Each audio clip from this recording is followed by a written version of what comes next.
I'm talking to I'm having full conversations with myself, and I'm conscious of the fact that I'm doing it, man. You know, I'm talking and responding. You know what I'm saying? I'm hearing people call me, and ain't nobody calling me. I'm coming to the door, yo.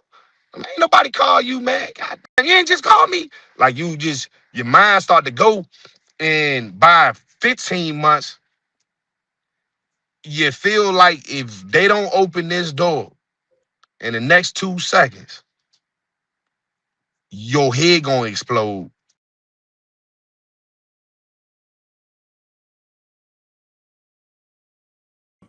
Prison Stories 101. We are back with a true one, man. We got Yatta face in the building, man. What's good with it? What's happening, man? All right, first and foremost, man, we're doing this virtual, man. I would love to have you in studio, but of course, some of these stories go across state lines. It's a big country out here, so I appreciate you, man. If you don't mind, reintroduce yourself, let them know where you're from, and then also let them know how much time you did. Hi, I'm from Virginia, man. I'm from the DMV up in Alexandria. I did 24 years. I did 13 in the state of Virginia, and I did 11 in the Fed. A little bit of everywhere for real. Oh, man. Okay, you did. So you did state and feds. Yeah, I did state and Fed. All right. Real quick before we even get to the personal, if you don't mind, because we always get this question just for let the people who haven't ever experienced the prison system. For you, what was the main difference? What is the main difference between doing state time and doing fed time?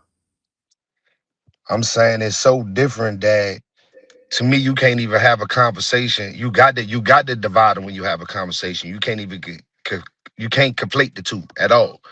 In the state, that shit is dog eat dog. You dig what I'm saying? It's every man for themselves inside that joint. It's strictly wild west, man. That's nature.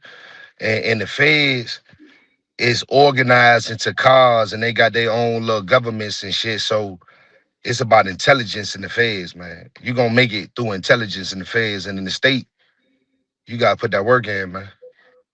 Yeah. Now, if somebody said they did 10 years state or 10 years fed, which one is you respecting more? Like, I'm just curious as far as. It really depend on they got to tell me what level they was on. You know, I don't even. If you was on a lower security level, your whole conversation, that's a whole different world. You can't even. I don't understand none of that shit. Them niggas that's on them lower levels, it's just a whole different mentality, whole different. Yeah, so it depends on where they did it. If they did them in the USPs, or if they did it in certain regions in the feds, in FCIs, that tell me something different. Anything lower than that, it don't have no meaning to. And I go for the same thing, at least in my state system. If you wasn't at a level 4 and up, yeah, it's a big difference. Definitely. I appreciate you. Well, let's do it like this. Let's get right into it, man. Normally when we do these prison stories, whenever we have a new person on the platform, we try to get a little bit of a backstory of, the who, what, when, where, and how, and the why. If you don't mind, let's start with the when. When did you catch a charge? When did you go in, and when did you get out? Just to kind of have an understanding. I uh I'm saying I began catching charges at 12. I'm getting locked up since 12. You know what I'm saying? So I'm saying as far as this adult shit, shit, I don't know where to begin, man. I got my first adult charge at 17. Then again at 18, I had about 12 more felonies at 18. Did the 13 years, came home, and within the 4-month time period, walked into a RICO conspiracy. You know what I mean? So it's all different type of time periods. I don't know which one we on, man. All right, yeah. Sometimes in this life, you be in and out of that thing. So let's do it like this. Let's talk about the latest one, the RICO. Let's speak on the what. As far as what was the charge they tried to put on you? What was the RICO? What was the conspiracy? Kind of walk us through what that charge was for that last one that you got caught up with. All right. Now I'm gonna choose my words carefully. Like I ain't never see what's unique about this story is it was high profile as fuck, but the 6 defendants who took it to trial, we never been heard. Like none of us never talked to no police, no investigators. We ain't talked to our lawyers. So like this is my first time ever speaking on this shit. Period. But it began with me and my brother Halisi Uhuru and a pipe head, man. They hit us three. They hit all three of us with capital murder. They accused us of kidnapping and murdering a police officer. That's how I began on some state charges. Yeah, I saw in regards to the charge itself, I believe Captain Kevin Quick is the police name, a reserve police captain. Yeah, Back in 2014. yeah. Um, if you can, because again, like you said, and I appreciate you even speaking on it. To be your first time speaking on it, can you speak on what that situation was? You got to go into too many details, but what was that situation as far as with this captain? I could put it like this. It basically we was accused of being a criminal enterprise, blood organization, and that allegedly it was a 36 count indictment where it was a bunch of niggas just let them tell it going crazy and shit, and it culminated to the kidnapping and murder of this police officer. You dig what I'm saying? They never really was able to give no true motive, as far as I can see, for why they saying that this murder took place. But that's what we went to court on. That's what four individuals was convicted of. So they normally have, when you go and get information in regards to a situation, they have, they don't be having information, but of course we're here to talk about it. They have it listed as the DNGS, or the 99 Goon Syndicate is what it's called. Um, a lot of It's people that double. watch It's double. It's double nine goon syndicate. Double Nine. Okay, yeah. Yeah. Thank you for correcting me. A lot of people that have been on this platform, Prison Stories. I've got a lot of Texas stories in regards to the region that I'm in is in Texas or Louisiana. A lot of people don't hear about the stories that go on in the DMV area. So for you, if you don't mind, 'cause I want to get a little backstory on your history. And this is your blood brother you're speaking of, the other Uhuru. Yeah. Okay. What is it It's like? it's it's a third who rule on the case too. Yes. Well, actually, it's six of them. It's six of who rules now on the case. Everybody, yeah. Yeah, I see Halisi, I see Quelly, I see And these are all. the other three got their names legally changed since they've been in the system too. Uhuru. Oh, okay, all right. So speak on it.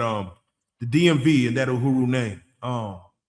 What was it for you coming up as far as normally I try to hold off to get to the why, but I always like to understand what puts a man in the position of like, hey, we out here, we got to get to it, we got to get out the mud.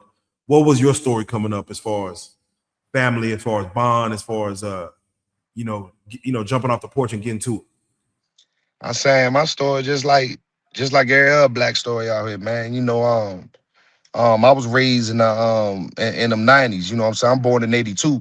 So I'm from that area where, peoples was on that shit. So unfortunately, I had a mother and a father that was junkies for real. You dig what I'm saying? So I was raised under those conditions. You dig what I'm saying? So um yeah, I was Are raised you under those conditions. the oldest among siblings, or are you the youngest, middle child? I'm the oldest of it's four of us and shit. I'm the oldest of you got one older than me. He 9 years older than me with a different pops and shit. So he was off to college by the time I jumped off the porch and shit. And then goddamn is me and my two younger brothers. We close together. So I was their oldest in the household growing up. You dig what I'm saying? Yeah, for that alone, what does that put any pressure on you as far as the situation with your mom and your pops? And you got two little brothers looking up to you basically, like what you do, they gonna follow. Was there any pressure on you by chance? Hell yeah. I'm from a small town for real. I'm from a small town right outside of DC and shit. So, growing up, I don't know that, there's bigger cities and what's really going on. I just know my environment and what's happening out my environment. So by us being it was all my friends, people's junkies for real. You either had niggas that was, when we were younger, they people junkies, and then you got the older niggas that serve them. You dig what I'm saying? So that's what I'm dealing with when that refrigerator on E. And I got two little brothers that's hungry too. You dig what I'm saying? So, I was job forced out that jump. You know what I'm saying? Just out of context, before you start, catching crimes, how far have you been outside of your hometown? What's the furthest you've been growing up? Goddamn everywhere. I'm originally from Florida. I'm originally from St. Pete, Okay. down Jordan Park. You dig what I'm saying? And then I moved up to Philly and shit. I was out West Philly and shit at from like the age of 6 to about 8. And then we came down to Virginia and shit. And I was out Virginia, all different parts of Virginia, from Lorton to Alexandria to Woodbridge. Then got down to Manassas. Then I was out DC. I'm out Southeast DC hard. Then all through the city. Yeah, I just been around. Out PG. I'm just all through the DMV. I'm all through there. Then I done been up to New York. You know, I used to take runs up New York. I've been all out Carolina. Been all out Atlanta. I just all up and down these East Coast. No, definitely. They have you listed as one of the founders and leaders of the Double Nines.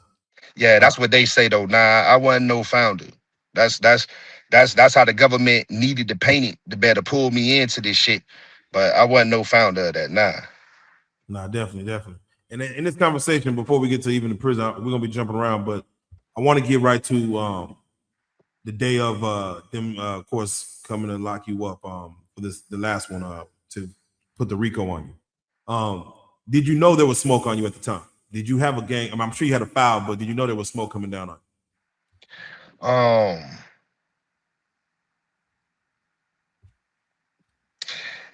I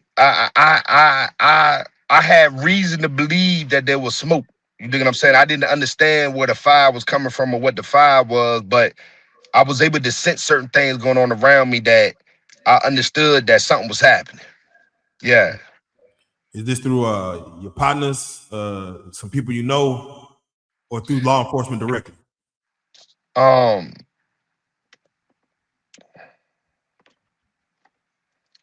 This deep right here. So let me put it to you like this, right?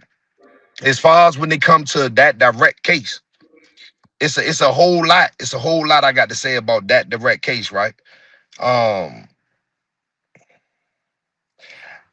I'd rather focus on these little prison stories Yeah. for the Okay. All moment. right. Yeah. Let's do that. Let's do that because man, we can go down a rabbit hole. Yeah.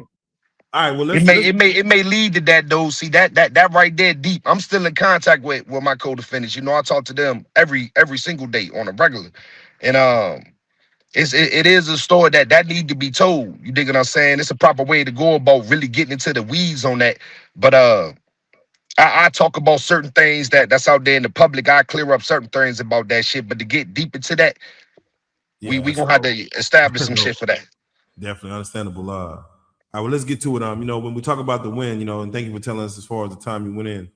Where did you do your time at? What's And, different? and, You and in the state of Virginia, you got I did most of my time in the mountains, man. You got this one prison that they can look it up, man. It's called Red Onion State Prison. They got documentaries on this shit. You dig what I'm saying? It's a supermax prison. I did most of my time there. Then there's twin supermax Wallace Ridge and and that Cessus too, another maximum security prison. I did all my time there in the state. as far as getting prepared to do that time, in the max. Uh, were you prepared? Who prepared you? Normally, you go through county first, and then you kind of get. Nah, ain't nah. Ain't nobody prepared for that shit right there. See, so let me break it down to you a little bit, right? So I'm at the time and shit, I had just been charged as an adult for a carjacking, abduction, and robbery, and I took that shit to trial, and I spanked that shit. So I get out, and when I get out, my mom Duke's in prison, my pop's in prison, so I ain't really got nowhere to go. You dig what I'm saying? So in that little time period that I was out there, I'm terrorizing the community. Just to keep it one, I'm terrorizing the community. So they snatched me up. Now I'm in the state system. I'm facing all these goddamn these shots. I got like 12, 13 goddamn felonies in 2 different cities and shit. So in the jail, that's it's a lot of fighting and shit going on inside my jail. You just got to bear the wrecking shit. So I'm prepared, I'm fighting my ass off in this jail. But once I get to my state system, they sent me to a joint called Southampton Receiving. And that at the time was for basically people between the ages of like 15 to 25, all young niggas. And it's a reception center that they send you to prepare you before they send you off to whatever your destination gonna be, whatever prison you gonna be posted up at. So while I'm there, I'm only there for 3 days, and somebody run inside my cell, steal shit out my locker and shit. Fourth day, I figure out who done it. Fifth day, I fixed his ass. Catch another straight, some more time. Catch another straight, state charge. And after that was complete, they sent me up to Red Onion. That's when I start my bid at the Supermax and shit. You dig what I'm saying? So I had to get all that out of the way just to even tell you how a nigga even got, because the story in Red Onion.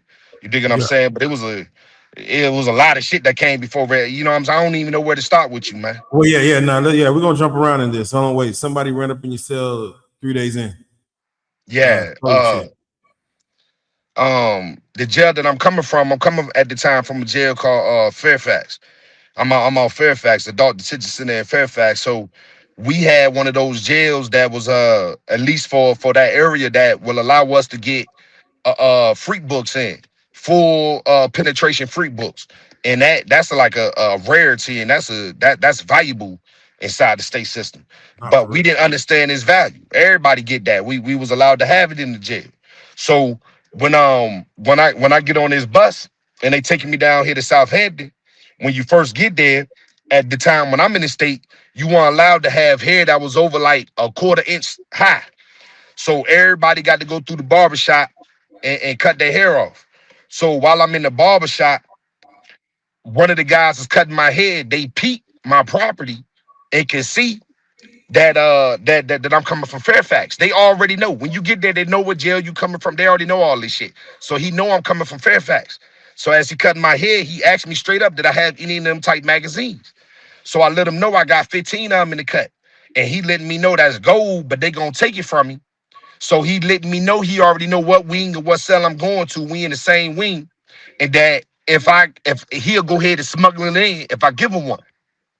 So I go for it. You dig what I'm saying? That's a good deal. Yeah. So we do that. So when I get back to my wing and shit later on that night, true to his word, he bring me my magazines. I let him choose which one he want. He take it. So once he take it, the word is out. He going around and he's selling pages and shit, and he's showing people.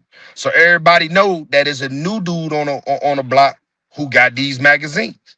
I still don't know his value. I still don't know his worth at the time. So you got dudes I don't know who just pulling up on my cell asking me, do I got these magazines? And me just being a street nigga off the gate, I'm just letting niggas like I don't know what they talking about. I don't know what magazines. I don't know what the fuck y'all talking about. You dig what I'm saying? Off the gate until I can figure out what's going on. What's the market? I don't know what's going on. So I'm just off the gate trying to get the heat up off me. I don't have shit. You dig what I'm saying? Slim didn't have no business even going around putting my business out there like he did, but he done it. So so uh over time, by the second day I'm there, you dig what I'm saying? I'm sitting inside my cell and my cellie is looking at one of the magazines. And the way the cells is designed, the dudes in the cell from across to me can look from just laying inside their bed. They can look over and see us inside our bunk. So they been there for a while. They been here longer than me.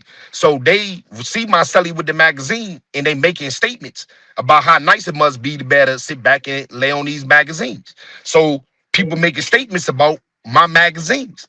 I'm peeping all this shit. So goddamn, but I don't know nobody. I don't know nobody in this bitch. So by the third day, now I'm ready to slide out here a little bit. So my celly, he knows somebody from Bad News and shit that he know that might be interested in these magazines. So when I go to Slim, I go to give him one, and I'm just trying to get a starter kit. So I'm asking the nigga for like, I think I paid like $4 for the magazine. So I'm like, shit, give me $20 for this shit and food. So when I come like that, he opened up the locker and give me like $100 worth of food and let me know don't play myself that I can let each one of these pages go for about $10. And they got about 200 pages in it. So now I'm understanding what I'm sitting on. So I gave him goddamn that was a good look. You dig what I'm saying? So I go back to my cell and I know what I got now. So now I'm understanding why everybody trying to figure out who the fuck got these magazines. It's a drought on this bitch, and these little horny ass niggas trying to get to these magazines. So once that take place, my celly, he work in the kitchen. So he gone every day. So being that I'm new, they got this orientation type shit you got to go through.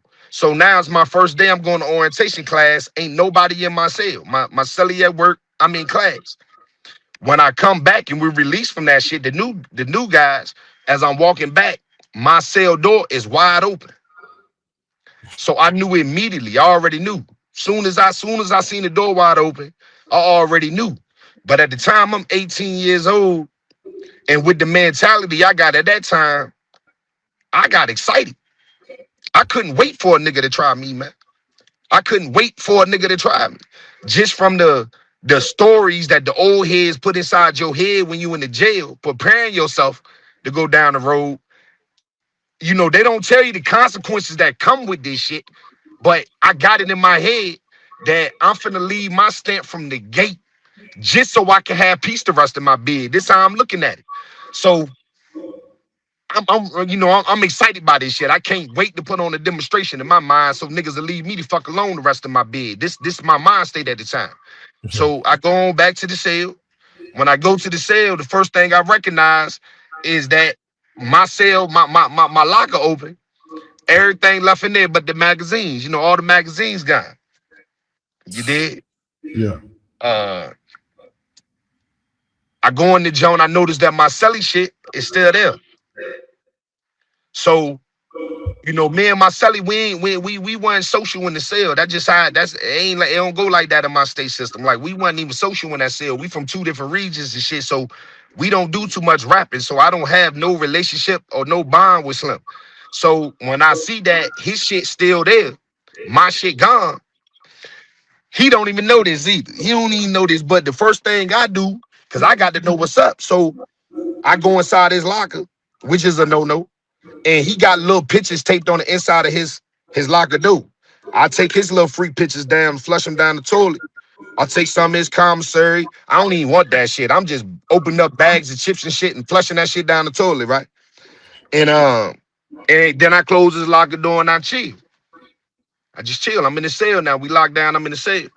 My celly come back from work. I don't say shit. I just lay in the bunk and I just need to see his reaction. Cause if he got anything to do with this, I'm stretching him first. That's my mind state. So I'm watching his reaction. He come in, get himself together from work. You know, he talking, he laughing. He don't seem to know nothing is different. He opened up his locker door a few times. He still don't notice nothing is different. So at some point, he go back in his locker and recognize something missing. So now he trying to figure out what the fuck. And I see him looking all through his locker. So in my head, I'm recognizing this where everything begins at. I'm still just sitting patient, reading the book. Like I don't know what's going on. So he looking through his locker and now he looking at me like, hey man, you got anything missing, bro? And I'm telling him, nah, I'm good. Why was up? And he was like, nah, man, nah, I got some shit missing. So he go to the door and immediately start yelling out the door. Goddamn, whoever been in this cell when I find out, and he snapping, he kirking out on the door. And his reaction was so genuine that it led me to believe like he ain't had nothing to do with it. If he knew who done it, he already know who to go holler at when the doors open. The fact he reacting this way, I know he ain't in on it, at least in my head. That's how I'm looking at it. Yeah. So I open up and tell him, man, nah, man, niggas hit me for all my magazines and shit. So now he all fucked up. He like, yeah, and I'm like, yeah. So I told him what I did. You know, I let him know. I had to know you weren't in on the type shit. You dig what I'm saying? I replaced that shit, man. But hey, I need to know who did this shit type shit. Yeah. Yeah. I don't think Slim, his mind stayed different from mine's at the time. So he trying to find somebody to fight. I'm trying to find somebody to put a demonstration on. So when I remember when I was first coming in here, walking down to my cell when they first bring you in with your property, that it was guys sticking out these pieces of plexiglass out the door. They was using like little, they call them a third eye. That they use like mirrors and shit out the bars so they can see who coming down the hallway. And my celly owned one. So I'm asking them at the time, hey man, let me get that jump. And He ain't trying to give it up. He ain't trying to give it to me so I can do what I need to do with it for whatever reason. But I think he think I'm bullshitting anyway. So I go about my business. By the fourth day, I find out who done it. I'm we locked inside the cell together. And like I told you, you look at the bars and you can see the cell from across from you, and you can see into their cell. And it was a nigga outside the cell bars holding one of my magazines open. Nah, reverse that. It was a nigga inside the cell with the magazine open, showing it to the nigga that was standing outside the bars, page by page, showing him the inside of my magazine. When I look over there, I they see me, my celly looking out the joint with the little third eye. He looking over there. He the one caught my attention to it. He called me to the door, and he telling me to act like I'm not really looking, act like I'm looking down the hallway, but the peep what's going on. I just go to the door and just straight look over there. And when I look, I peep it. So the nigga that's standing in the hallway, he see me looking, so he try to cover it up right quick. But the nigga behind the door is on some man. I don't give a fuck that nigga, and he just keeps showing it to him. So I just pulled back off the door and shit. You know what I'm saying? And at that point, me and my celly, we jog on wreck if he don't give me that piece of plexiglass. You dig what I'm saying? So I make my little joint up. You know what I'm saying? And the next day we go on the child and shit. And dude from Norfolk and shit, the nigga that got me from Norfolk, Slim So them niggas deep as shit. They deep as shit in my motherfucking in my state system, man. Them Tidewater niggas, man. So uh everywhere he walking back and forth to child, he deep as shit. I'm by myself. So when I go sit with them today at the child table and shit. So while I'm sitting with them, they not paying attention to the fact that, you know, I'm right-handed, but I'm eating the entire time with my left hand. I'm nervous. But I got the blicky in my right hand inside my sweatsuit, inside my pocket and shit. So I'm just nervous though on the low. But I'm eating with them and shit. And they notice I'm sitting here eating with them. And when I notice the nervous glances, I start talking to them like I'm a clown and shit. Hey man, when do they be having rec and this and that, this and that? And I'm just acting like I'm just green and shit. And they know that I know that he got my shit. So I guess they thought I was green. So they go for it. When the lieutenant called us to get up from the table and shit, I allowed them to walk a little bit ahead of me. And I started to walk slightly behind them. Soon as we leave out the child hall and go into the little dormitory that connects to the hallway to where we live at, I put that work in. You know what I'm saying? Man, when something like that happens, I know they had to move you off damn day 5. But does rep like that, does that follow you? Does that go with you to the next Nah, couple? see, that's what you learn. That's what you learn the hard way, man. That's what the old heads didn't prepare me for when they was giving me all this game in the jail. Um, at least to the spot they sent me to, they got a supermax. That's in my system. Like I told you, it's all over documentaries. The bitch is infamous, man. They send me up here to this to this place, man, and everybody that's up there, everybody up there for that shit. So in conversations for me to even try to make reference to or to bring up what I done, them niggas is telling that's the 6th time they did it. This nigga done did that 5, 6 times. That shit don't mean nothing to them niggas. Yeah. So it basically starting at square one. Yeah, yeah, and that state system, man. You're gonna have to continually, and then it get worse because once you known for it, if you known for pushing that blade, them the only niggas that's coming at you now. So the advantage is you get all the pretenders out the way. They ain't even gonna play with you. You get them out the way. But the ones that you got to deal with, they not gonna play with you, man. You they sentenced you to what was it, 160 months, 13 years basically. Yeah, on the fair shit, yeah. On the Fed stuff.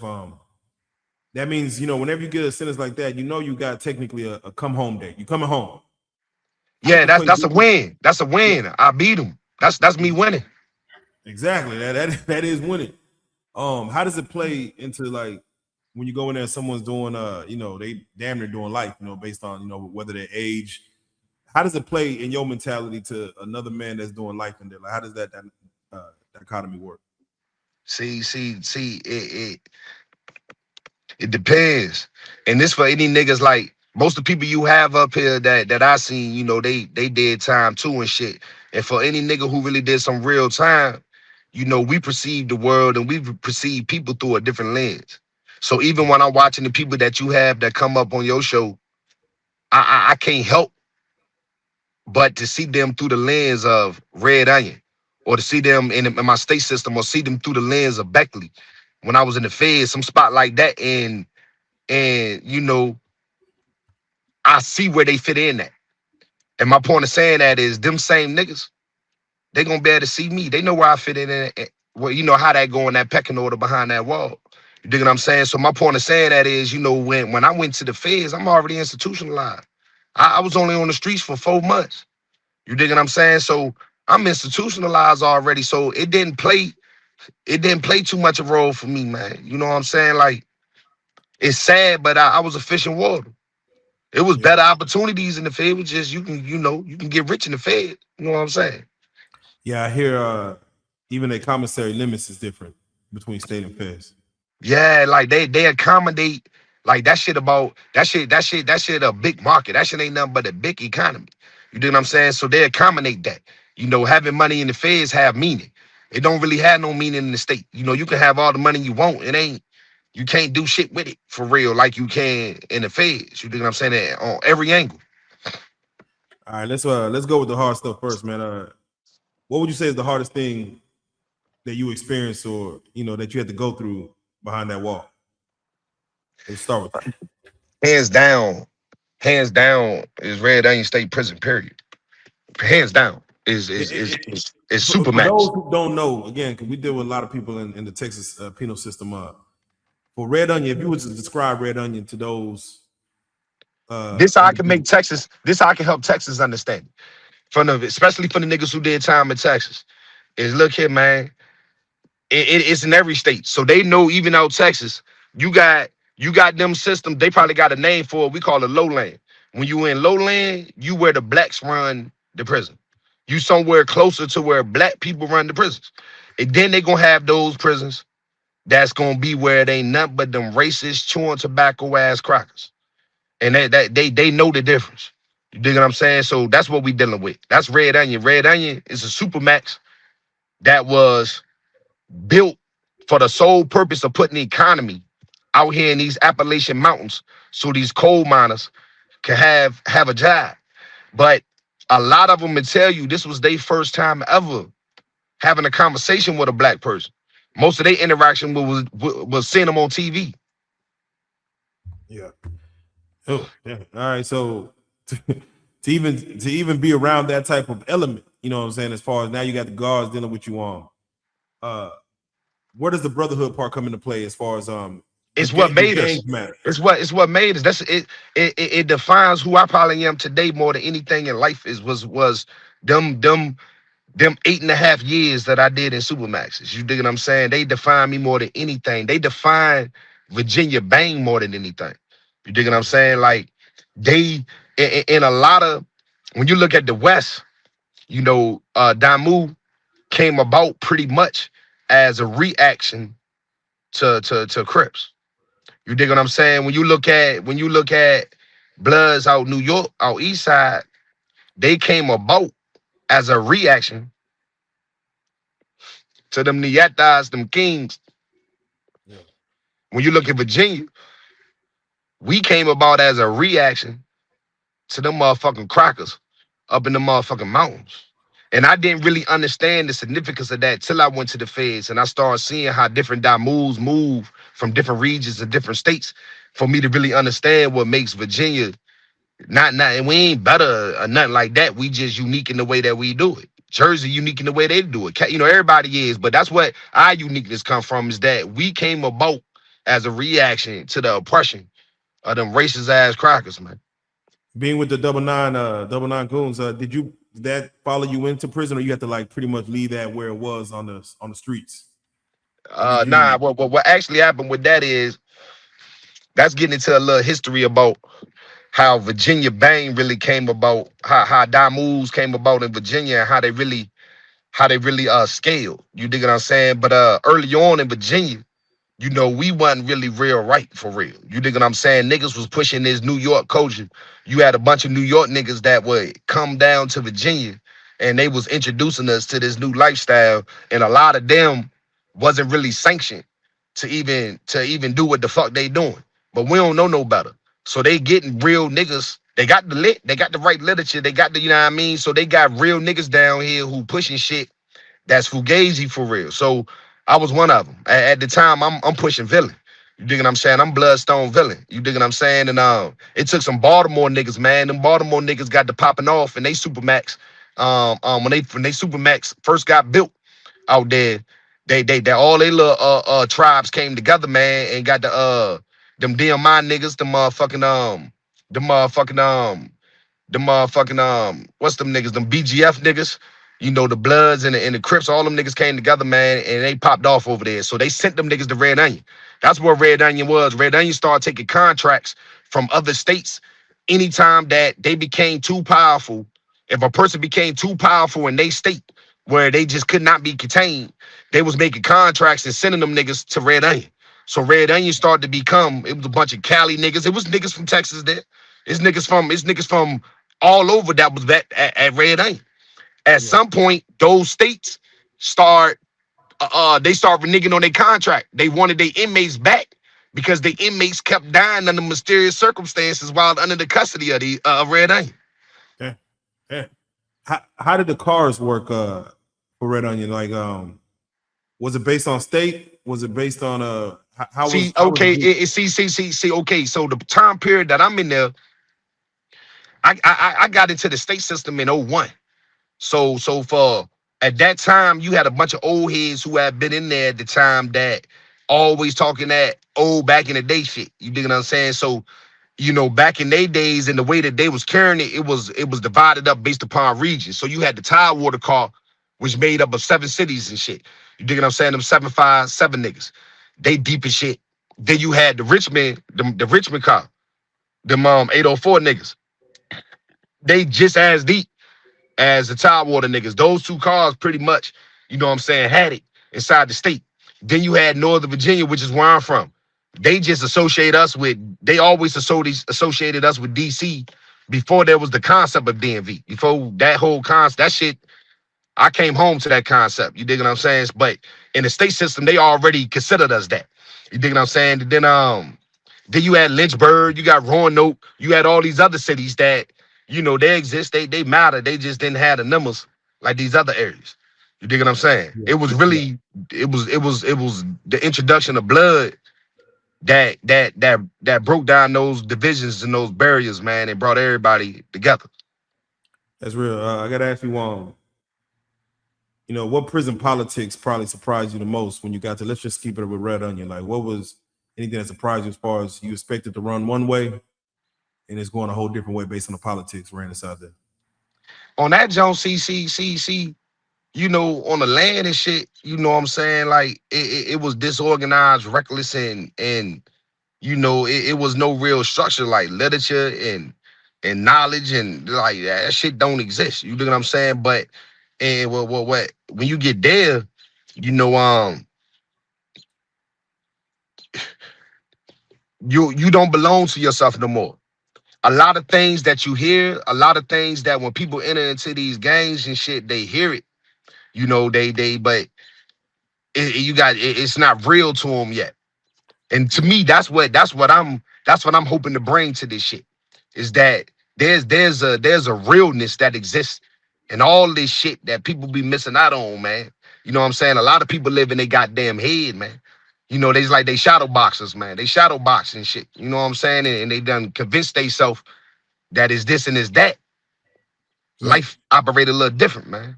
Yeah. Now, speaking of shadow boxing, let's get some perspective. You got active, damn near day 4, as far as your bid. Um, For you personally, how active you have to get? Like how many fights, how many situations I did you can't run count into? that. I can't count that You shit, can't man. even count it. You just put the fingers down. As far as from the ones you remember, probably what was the most pettiest shit you feel like you had to get active about, if you can recall? Man, I ain't gonna front, man. In my younger years, a lot of that shit was petty. You know what I'm saying? A lot of that shit was petty. Like I at some point, you know what I'm saying? Like, I'm gonna tell you this. It's something that I struggle with right now. I struggle with it, hard. I was saying mental health and everything about this shit. You know what I'm saying? Like, I'm really a product of prison. And being on the streets right now, it really, bring clarity to that fact. But I am a product of prison, and I'm the great white in prison. So, like, you know what I mean? That's the best way I could put it, man. Like, So, they look at prison like, either you're predator or you prey. Either you're food or you hunting. For you, did you wake up on nah, one but side that's or the not that's other? not true though. That's not true Okay, yeah, though. go speak on it. That's not true. See, the secret to the feds, now the state a little different. The secret to most places you go to, it ain't about how tough you is. It ain't about nothing, man. That shit about principles. It's man law.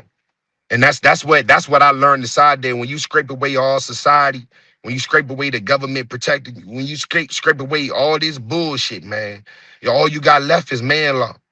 That's what you got left is man law. And if you live by man law, the smallest, weakest nigga can go through prison with no problems ever.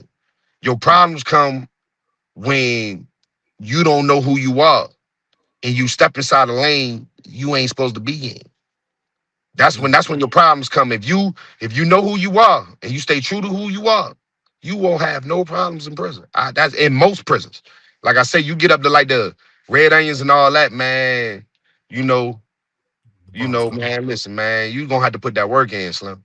Yeah, you live with you live with the problems. Like shit. You gonna put that work in, man. Let me ask you. You got them. That's predators. Like that's something else that the feds may not know, and a lot of state niggas don't know. But in Virginia, during them years, you got a lot of booty bandits. I'm talking about predators.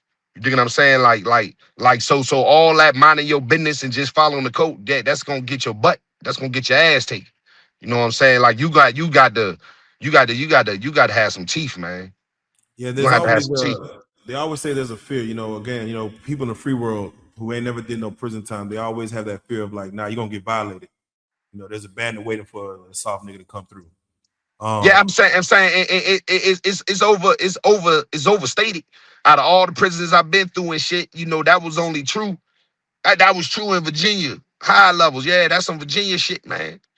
That's some Virginia shit. In the high levels in Virginia, that shit real, man. But from most niggas I talk to when I'm in the feds in other states, like they carry it the way they do in the feds, that's frowned upon as it should be universally. But something about Virginia, man, that shit different. It's interesting that most people I talk to that did Fed time, they say the moment you get in, someone's handing you a blade or someone's gonna get you some protection. You're gonna have a knife on. That's If all you that all it is, knife play in there. Like it's if you online, and it okay. depend on what yards you in. I'm gonna say that too. Like if you them niggas that's coming inside, any nigga that's look, man, any nigga that's coming on any of these little recordings, man, it's about. I got to know what region they in, bro. Cause Yeah. I don't. You got to know what region they in. It's like if you go anywhere in the southeast region and FCI's on down. I haven't been. I wasn't in the USP in the feds. I can't speak on that. But that's another lane too. I appreciate that difference the way I appreciate the difference from max and supermax in my state system compared to them lower levels. But FCI's on down. If you was anywhere in the southeast region, it don't. That's a whole. They conversation should be different. You dig what I'm Yeah. saying? Anybody can go there. You don't need your paperwork right. You don't need no knife. You all right, man. You gonna be all right over there, man. When it comes for your paperwork, when it came to your paperwork, how quickly does one have to present the paperwork? What are they looking for when it comes to that Well, paperwork part? well, at least on these FCIs on down, it begins with it really that shit some car shit. You dig what I'm saying? I'm on count. You know what I mean? So I know what's happening. I know how the homies carrying it. You dig what I'm saying? You got that 30 days, and depending on what yard you on, you got that 30 days, if you coming straight from the jail. You know what I'm saying? So the first spot I went to, they gave me 30 days to present my shit. The first spot I hit was Gilmer. They gave me 30 days to present my shit. Yeah. Uh, if for those who shit does not come back clean, for those who do, they do a little talking and they trying to get a little better situation on for they ride. How does that look? Like, what's the outcome of that? Like, if you can speak on what's the outcome of that? Like, if a nigga know his shit dirty, but he gonna still present it as, here we go. I never understood why they do it. But hey, listen, I was just talking to my man about that last night. Nigga that's still behind the wall, man. He just went through that shit. See, I was the nigga that checked the paperwork in the car inside the feds. That was my job. I checked the paperwork. And I think niggas do that. I think niggas who try that shit, some niggas don't know how to read paperwork.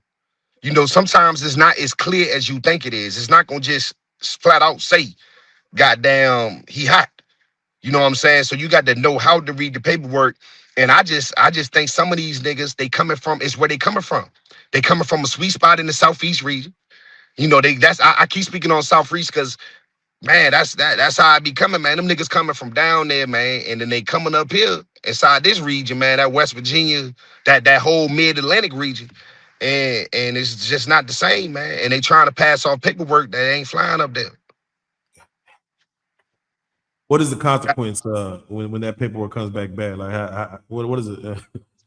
What does it look like for an individual? Man, by law, you gonna get 8. By law. Damn. By law, you gonna get 8. Can you just leave? Can you leave the yard? Can you just get up out? Like, hey, I gotta get up out of here. So you got to dig, like, even when I speak, it's I always gotta, it's exceptions to every rule. They shouldn't exist. They shouldn't exist, but you hear about it. But nah, as a general principle, nah, ain't nobody walking up off that yard. You ain't walking up off that yard. Yeah. Nah, that defeat the purpose. You just destroy somebody's family, man. You destroy families. And you think your punishment is gonna be, oh, we peeped you, so you get to peacefully just walk and check it, man. Nah, man. That ain't no punishment. That's real. Did you ever come close to losing your life in prison? If so, when and how? Yeah.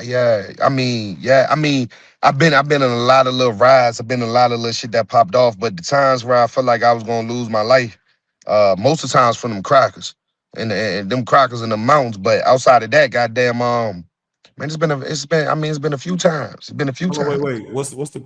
What's the situation with with those folks? That's because they control your life. I mean, what situation did you come up? What came about for you to feel like your Man, life was in danger? hey man, look, I'm gonna say like this, right? I'm gonna say at least, I'm gonna say at least, man, shit, 30, 40, 50 times. I done banged out with them niggas, man. I'm talking about banged out like we make our own little gear. So like, all right, this how this shit go. This this is what this is when I first started feeling some sense of blood, anyways, in that system. When I got to see what was different, right? Was at one point they had to create gang pods. They call them STG pods. And this is when they was taking in prisoners from other states and shit. So this is security threat group pod. So once you get labeled as anything security threat group, you got to go inside these pods. They goal was to be able to stop these members from breeding. They don't want you with the civilians where you can continue to breed, so they were trying to contain it. So there was a time where they tried to buck on, the police was bucking on giving a Crip dude the telephone. It was his turn to get the phone, but because he didn't have numbers back here, they thought they could buck on him. And he decided to ride. And now riding, you locked in the cell. We in the supermax. Riding in that situation is they want absolute control. So what he do is at the time you can rig up a concoction with your sheet where you can jimmy the tray lock, the tray slot on your goddamn on your cell. And he pop the tray slot, cover up the goddamn window and shit, and that's forcing them to come to your door to tell you to uncover your window and to do this and to do that. So this where the war begins. A war of wills. They need you to submit, and you determine that you ain't gonna submit. So long story short, they end up running up in there doing something to old boy. And the big homie at the time, the big blood homie at the time, made the call inside the pod for all the homies to ride too. And at that time in the pod with about, I think that pod held 44 people, maybe 40, 35 to 40 is blood. And everybody had to ride. So this call, when just to ride inside the cell, they got to call the captain. You dig what I'm saying? So the captain already up there. Now they got to call the gang investigator, the assistant warden. Everybody's got to come up here. And this shit, the extract out of each cell takes 30 minutes. And it's 40 cells you got to hit. By the time they hit to about the fifth, sixth cell and recognize that all of them gonna go, we achieved a small victory, man, because they gave up. And that was the first time where we seen any type of winning, because they was getting away with torturing individuals, and everybody was just so happy it wasn't happening to them that niggas was minding their business. And that's how they was getting off. So when this unity came about, it showed that this was the key. Because when I'm telling you they running the cell and fucking you up, they doing shit like when they coming with the turtle suits, they 6 deep. And they got the turtle suits, they got the full goddamn gear on, they got the mask on, the helmets, they got shields that when they press a button, electricity come out that bitch. You dig what I'm saying? And they're telling you to follow their order or whatever, uncover your window or whatever. You still bucking. You ain't responding. And they got this big gas canister that's full of pepper spray or whatever the fuck it is, that when they spray it through the side of your door, it not only burn your eyes and take all the oxygen out the cell, it go through the whole pod. So what we would do is take the sponge that we allowed to have in the cell, we'll wet that bitch and let it absorb with water, cut it in half, and you put it over your face. And you take you a t-shirt and you tie it around your face and shit, and you have that right there. I don't know if it really worked, but it been working for me. You dig what I'm saying? But this is what we talk, and this is what we doing. And you gonna take some Vaseline, and you gonna smear that shit over your whole body, put that shit all over the floor, strip down to just your 2 pair of boxers. Take your little mattress and shit, roll that shit up. Take a sheet tied on one end of one side of the mattress, sheet on the other end of the mattress, and you hold it down by the sheet, by the sides. You got your little shield and shit. And you waiting for them to pop that dough. And when they pop the dough, they coming in shield first with the electricity popping it, and you riding. And you gonna lose, that's understood. But you banging. And when they after they fuck you up, they gonna beat you, beat the shit out you. They gonna strip you down ass naked. And then they gonna take goddamn handcuffs, cuff you from the back on your wrist, no double lock, tight as shit. And then they gonna handcuff your ankles, and they gonna haul tie you backwards. And you're gonna be left like that for as long as they wanna leave you like that. God damn. Nah, hey, you just painted a picture. Shit. Um, They coming through taking piss while you like that, opening up the tray slot, throwing piss all in your face. Dig what I'm saying? They man, shit. nah. I mean, that's probably a life story. Did you see them take any lives? COs. Yes. Do they justify They those? the government know they doing it. Yeah, You but I had a say time, you had a time where the Justice Department was giving out at one time they didn't have no cameras. They didn't have the cameras. So based upon the complaints for people, families, and organizations and movements that's coming up trying to shut down this motherfucker because of what's happening, the Justice Department enforced it, made them put cameras up, not to watch the inmates, but to watch the officers. You dig what I'm saying? Then it came a time where there was paperwork that was being passed from cell to cell that come from the Justice Department that's making it known that they need evidence of what's happening inside here so that they can run up in this bitch. But these crackers control every aspect every aspect, everybody in on it. So ain't no mail getting out that ain't supposed to get out. It ain't gonna make it out your door. You dig what I'm saying? So yeah, this how that shit was going on in there. So you got, like, you read about slavery, read about it, see it on TVs and shit, but that was the first time. And when I say that's what they call you. They gonna call you slave, slave and boy, and and that's they want to break you. When I first got there, they looked me right in my eyes and they seen a little buck in my eyes and they enjoyed that shit. They told me they gonna enjoy breaking me, boy. We gonna enjoy breaking you, boy. And that was their mission, was to break. Yeah, nah, So the that's real. Bloods came about. It was the niggas who won't. It was the niggas who wouldn't break. And it was like an alliance, man. Like those was the ones that the homies was focusing on. Those was the ones that we was breeding. That's real. Nah, real. You gotta find them. How many? It's hard to say how many, but did you often see men lose their life? Person, like you see a man's eyes leave his soul. I mean, his soul leave his eyes. Did you have to see that a lot in prison? I seen it a few times. Okay, okay. I seen it personally a few times. I seen even more times where, where I see the results of it. Yeah. I'm actually seeing the nigga being taken out the cell or going out on stretchers and shit. And it's just all around you. What was the worst situation you seen a guy catch? I've heard drugs cause it. I heard guards cause it. Other inmates cause it. Hell, what was the worst situation you seen as far as that? That's a cold way to go. Oh man.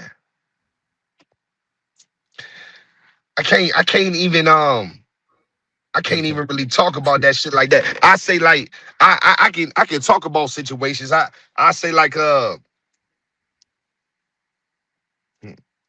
one man, it's so many mean jokes, man. Hey, look, man, I'm gonna say the worst jokes I probably seen was in the feds though, was at Beckley.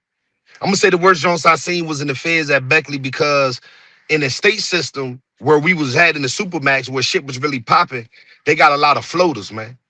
You dig what I'm saying? It wasn't a lot of steel. And if you had steel, it was little goddamn little small ass ice picks where you really had to know where you was poking the dude to really get that damage in.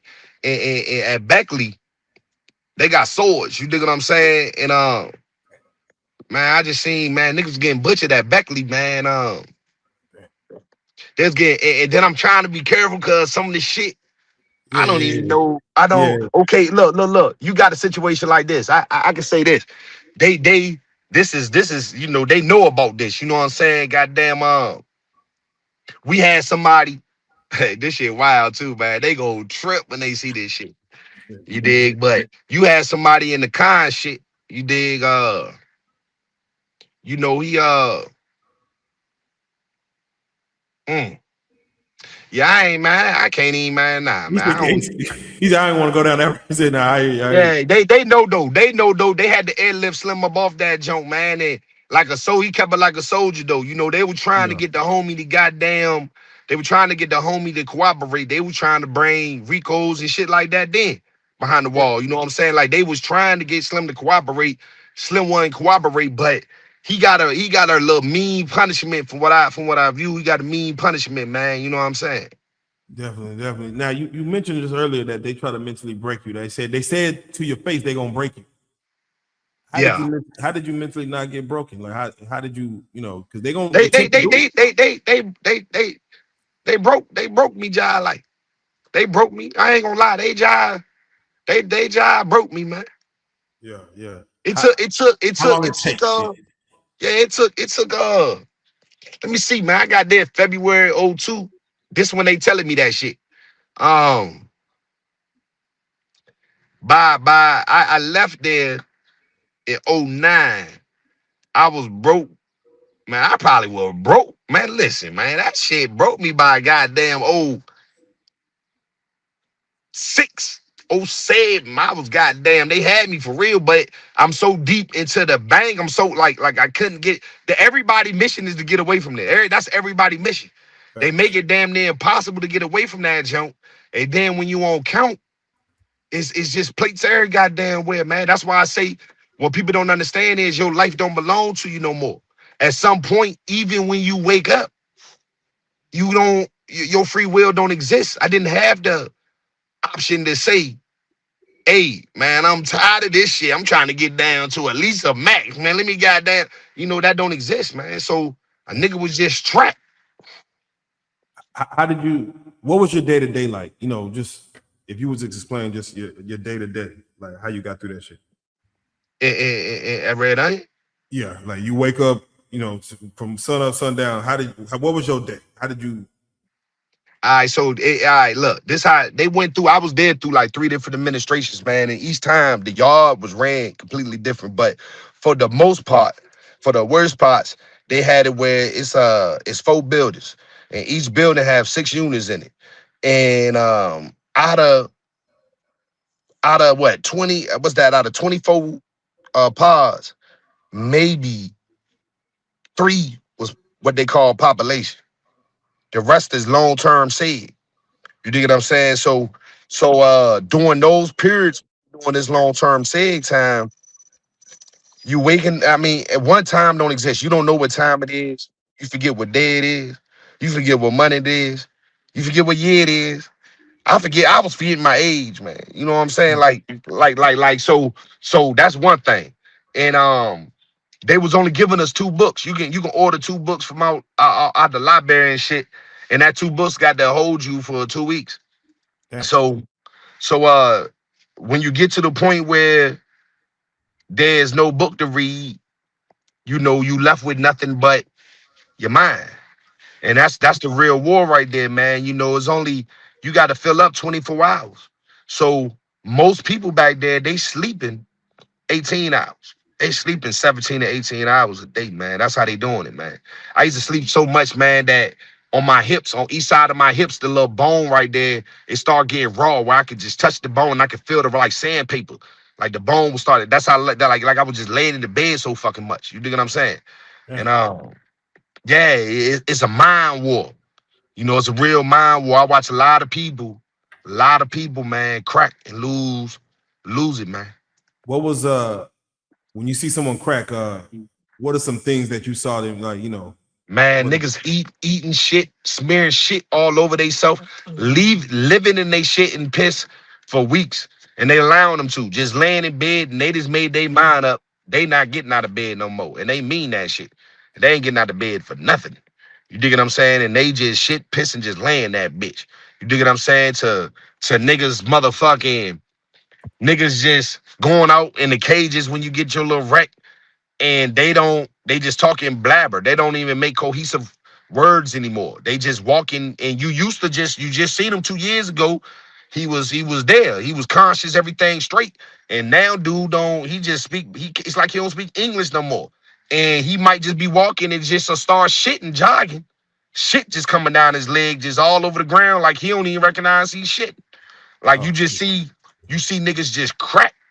And I know the process cause every time I went back there, once I get around that 9, 10 month mark,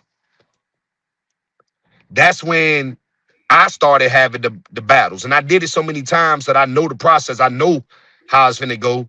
And it's just, ain't no preventing it, man. So about 9, 10 months, mentally the war starts. By around 12, 13 months, um, I'm having full conversations with myself, and I'm conscious of the fact that I'm doing it, man. I'm talking and responding. You know what I'm saying? I'm hearing people call me, and ain't nobody calling me. I'm coming to the door, yo, ain't nobody call you, man. God damn, you ain't just call me. Like your mind start to go, and by 15 months, you feel like if they don't open this door in the next 2 seconds, your head gonna explode. Yeah. But you know that you still got another 18 months type shit. Damn. It's like a panic that come. I, And the best feeling I can describe it as is like I remember when I was young and I used to jump inside the pool that was too deep. And I like to go sit at the bottom of like 12 feet or some shit. And then on the way back up, at some point I might feel like, oh my God, I can see the light, but I might feel like I'm not gonna make it. And I start to panic and I'm rushing. That little feeling where you panicking, that's how you start to feel inside that cell, like it's too tight around you. But ain't no releasing.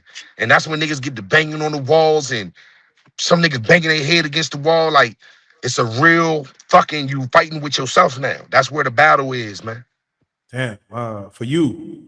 because again, I understand a lot of people understand the moment you're talking about. For you, that moment where you just like, my head's gonna explode if this door don't open 2 seconds. It doesn't open. How do you get to those next 5 minutes, 10 minutes, hour, next day? Like, are you going back to sleep? I mean, there's no I, medication in there. I almost want to say it's gonna sound wild to say it, but like you don't like it's just torture from then on out. There's no reprieve, man. Until your body till your body can you've been sleeping so much, you just got to deal with that, man. Until you can sleep. It ain't no reprieve, man. Okay. Maybe the reprieve, now that you even say that, I ain't even think about that shit till you just said that. The reprieve might be going to war with them motherfucking crackers. Yeah, yeah, I might do something. Shit. What dreams or nightmares do you have in these moments? Like when you do sleep, or do you even dream? Do you even have any Nah, thoughts? nah, it's wild you asked that because I was just talking to my sister and shit. They was telling me she just had a dream and shit, and we was talking about dreams and shit, and that's when I realized that I don't dream. Like I don't dream now. If I do, I don't got no knowledge of it. Like I can't think of the last time I had a dream, but Yeah, I know during them days, yeah, I had a lot of nightmares, man. But it didn't have nothing to do with that. That was just childhood shit. That shit that I just never got a chance to process as I was coming up as a kid. You know, when you get behind them walls, that's what it forced you to do. You dig what I'm saying? You finna process and it's like dying, man. When people say they saw the whole life flash before them, when they that's how you feel, but it's a longer process. Your whole life up until that point, you going through that, man. You sifting through that shit, and that's what my dreams was about. I had a lot of dreams about, my uncle and dreams about, my mom boyfriend and dreams about, just shit that was happening, like abuse and shit. That yeah, was coming out as a grown ass man, shit I never processed. and I'm sure these dreams is basically you reliving it. But do you have like, I guess you could call it alternate realities, like if like stuff that really didn't happen?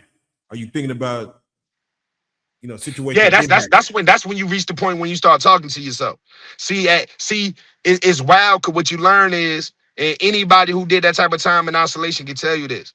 It is possible to run out of thoughts, man. Oh I wow. never thought that you can literally run out of things to think about. You dig what I'm saying? So you done replay everything from your past. I done played that every which way and all kind of shit. So at that point, you start to project it to the future. Now you living in fantasy. You fantasizing now. It just get that become almost your world to the point. That's why I say I'm in the mirror having full conversations, thinking about when I'm out and I'm pulling up at the gas station and I'm pulling up on a bitch or something. And like I'm looking in the mirror having a conversation with this bitch. You dig what I'm saying? Like you have to entertain yourself. You dig what I'm saying? So, Yeah. Yeah. you know, yeah. Man, that's some real shit. That's some real shit. Uh, yeah, I gotta ask. Does religion ever come into play while you was in there? And which way did you go? I'm very spiritual, man. Like even before then, since I was a young nigga, man, my foundation was nations, gods, and earth. You know Okay. what I'm saying? I got if I can get that shit right here, that's Yeah. the first tat I got on my chest. Nations, gods, and earth. You dig what I'm saying? If you can Yeah. see it, the flag. You dig what I'm saying? So that's my heart right there. And so I already had some type of foundation, that religion shit, that Christianity and all that old shit. Like I never embraced that shit. Like just as a young nigga, I just can never understand the concept just from the shit I was going through. You dig what I'm saying? Prayers ain't never helped me. You know what I'm saying? I ain't never had nobody come and save me, man. So I ain't had no understanding of that shit. So the nations, gods, and earth resonated with me because it gave me my power back. It helped me understand that I had the power, and that was reflective in my life. You dig what I'm Yeah. saying? To stop certain abuse and certain shit that was taking place. Prayers didn't stop that. It was violence that stopped that. It was when I decided to, and those are things I reflected on. That red onion, that time helped me understand like where my propensity to act first came from. It came from a youngin having adults that was abusive, and it not stopping until I pull out the weapons and I use them. And that's when something clicked to me that Jesus ain't never come to help me. Ain't nothing to come and save me. Ain't no gods and no sky. Ain't none of that came, man. You know what I'm saying? When I put that work in, man, reality changed for me, man. So I started to learn principles like that at 13, 14. You dig what I'm saying? So that's what resonated with me. So that evolved to where I'm at today, where I'm just on African spirituality. I study meta netta. You know what I'm saying? And that kind of motivate me for why I'm even on this program. I got a larger goal and focus for what I'm trying to do. So this just a Yeah, we means just to an end. You know what I'm saying? we introducing you to the world with this one, and I have to ask, who helped you get through that time? Was there anybody on the outside that did that time with you, if anybody? On my state time, nah.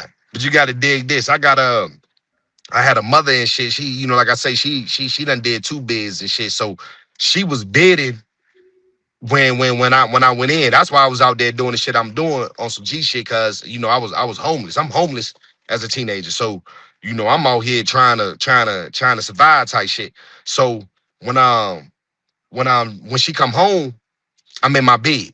So she ended up having a stroke shortly after coming home that put her where she was partially paralyzed on the whole right side of her body. So my one soldier, my one loyal person that's always been there, she's limited to what she can do. So the one thing she did do, I got $100 from her for the full 13 years every month. No, no, no, no missing it. You know what I'm saying? But she was unable to make the visits on her own. And I got, three brothers that just ain't on shit. You dig what I'm saying? So wasn't no visits and shit till after I was down 9 years. I was down 9 years before I got my first visit type shit on the first bed. Then on the second bed, I ain't getting no visits. I ain't, you know what I'm saying? My homies held me down. I did my second, you know what I'm saying? Homies held me down the first bed, you know what I'm saying? But my homies held me down, you know what I'm saying? And behind that wall, and I had a soldier. I got a shorty on the streets, man, a snow bunny, man. You know what I'm saying? I met her when I was in the jail fighting my case. And Right. and she went home, man, and she held me down the entire bed, man. Did I couldn't even I couldn't have did shit without her. You know what I'm saying? That's real. Well, we don't like to keep you too long, man. This is a technical introduction. There's so many, you did enough time to tell us these stories for hours, but every time we do these prison stories, we always try to get, again, an understanding of your life, what you went through, but also we don't do it to glorify. We try to educate, those young men who's out here maybe taking your same penitentiary chances, probably caught up in the streets and just trying to figure life out. Uh, as we head out, man, if you don't mind, a lot of what they call YNs out here, again, they out here taking penitentiary chances, not knowing the outcome of what they don't know what a red onion is. If you don't mind speaking to them as far as to the youth, or even if you could talk to your younger self, uh, what would you say to that person to make sure that they keep their freedom and what they're giving up if they was to go in there? Yeah, this the point I'm looking for, right? Because let me get this right? Because this this let me make sure y'all see this, man. Because this important to me right here is that what I'm saying is, look here, my whole point on this, man, is that that's who I'm aiming for. It's a lot going on in the government right now that for those brothers that's behind the wall, we have the time to sit down and figure out who we are and to figure out what our enemy is doing. And since I've been home, I can recognize that people out here, it's a lot of distractions out here. It's a lot of distractions, but the government, they passing these laws while people not paying attention. And they seem to be, putting something together. And while they're doing that, we still focusing on each other. You dig what I'm saying? And this whole thing is, for me, it's niggas like me behind that wall that I keep away from. You dig what I'm saying? This niggas behind that wall who mind state so fucking sick, so fucked up that I keep away from them niggas, psychopaths, man. You dig what I'm saying? That's all the way burnt out. Like it's nothing. You don't. It's nothing for a nigga in there. And that's what I get when I see a lot of people talking on this shit, man. Like a lot of them, I believe, spectators, man. They telling y'all stories from what they witnessed and shit, but they wasn't in that shit, man. And if they was, then they understand. Don't nobody want that shit. You dig what I'm saying? So that's my whole thing, man. A lot of what people is doing out here right now, nobody's giving it to y'all real. Y'all not understanding that when they put y'all behind that wall, that you are a slave again, literally. They are putting you back in enslavement. And all them niggas that you ride with, them niggas not gonna be. You got to wear that. You got to lay in that bed by yourself. And that's the main thing about this shit, Slim. I've been home for 2 years, and I'm still trying to find out how to integrate into this shit. That shit fucked me up. And that's the whole moral to this, man. Y'all niggas better figure this shit out because in my mind, we don't have a lot more time. They building these institutions that they saying for Migos and all that shit. They challenging the 14th Amendment. You dig what I'm saying? They done took our Voting Rights Act and they are now targeting gang members. They trying to find a way to make it a terrorist organization and all type of shit so that they can start putting us in them institutions. Y'all better wake the fuck up, man. Bro, let me ask you, do Y'all, you nah, and thank you, man. That's preaching right there. Let me ask you, did your outlook on gangs change since you've been completely, completely, completely, okay? completely.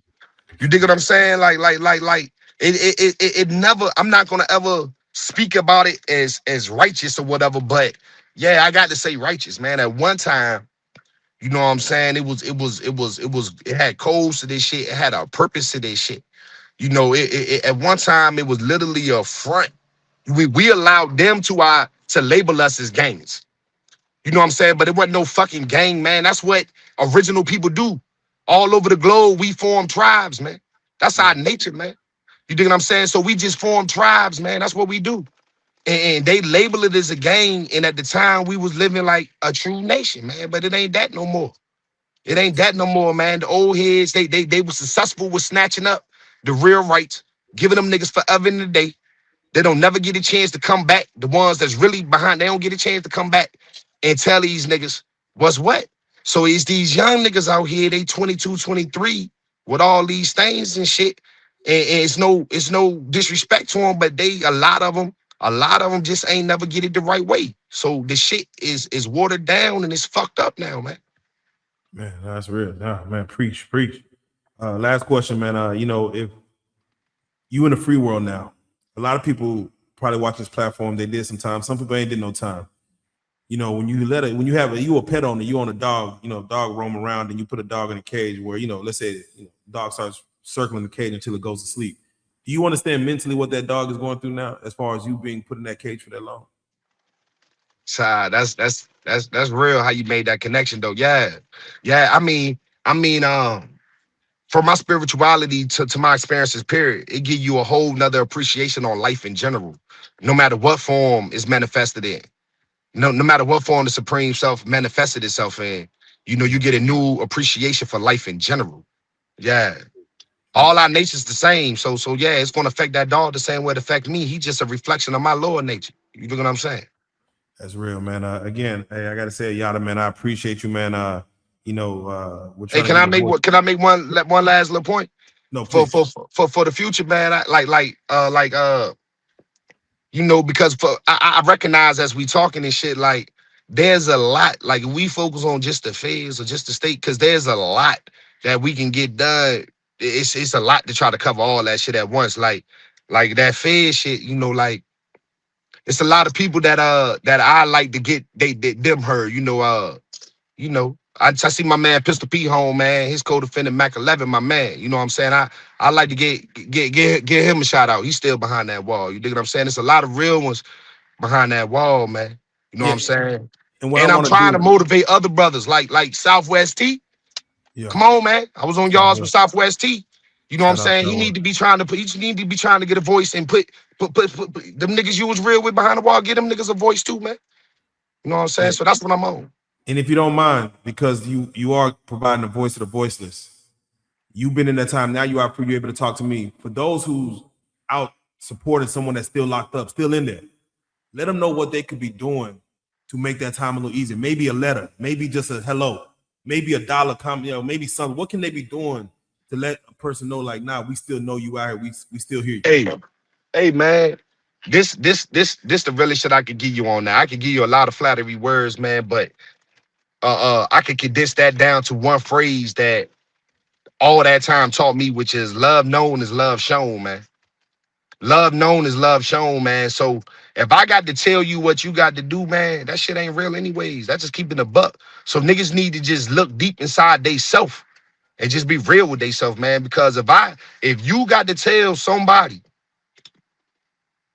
how to show love to somebody behind that wall, man, it ain't real, man. You need to be checking yourself and figuring out how you feel about this person for real. And if so, it should be natural to show it.